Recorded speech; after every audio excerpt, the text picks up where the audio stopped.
गांव के बाहरी छोर पर रामलाल नाम का एक किसान रहता था। उसकी जिंदगी का हर पल खेतों से जुड़ा था।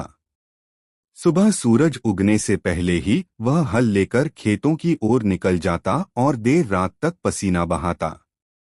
पर पिछले 2 सालों से जैसे उसकी मेहनत पर किसी की नजर लग गई थी। बरसात का मौसम आता जरूर, लेकिन बादल गांव को देखकर जैसे लौट जाते। सूखे खेत देखकर उसका दिल हर रोज रो पड़ता।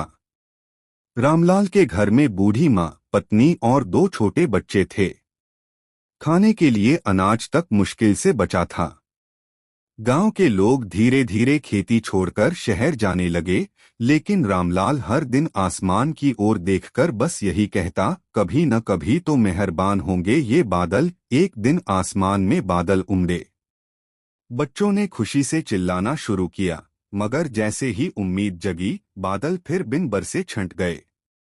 पत्नी ने आंसू पोंछते हुए कहा, रामलाल अब तो छोड़ दो ये जिद, शहर चलो। पर किसान ने हल को जमीन पर गाड़ते हुए जवाब दिया, नहीं, ये मिट्टी ही मेरी पहचान है। अगर यहाँ से भाग गया तो बच्चों को क्या सिखाऊंगा। फिर एक रात अंधेरी छतरी तले बिजली चमकी, गर्जन गूंजा और तेज बारिश शुरू हुई। रामलाल छत से बाहर भागा और मिट्टी पर गिरकर भीगता रहा। उसके आंसू बारिश में घुल गए। खेतों में पानी भर गया, बीज अंकुरित होने लगे और सूखी जमीन हरी चादर से ढकने लगी।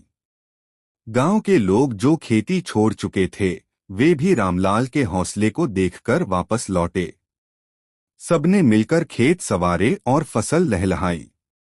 रामलाल ने मुस्कुराकर बच्चों से कहा, देखो, मेहनत कभी बेकार नहीं जाती।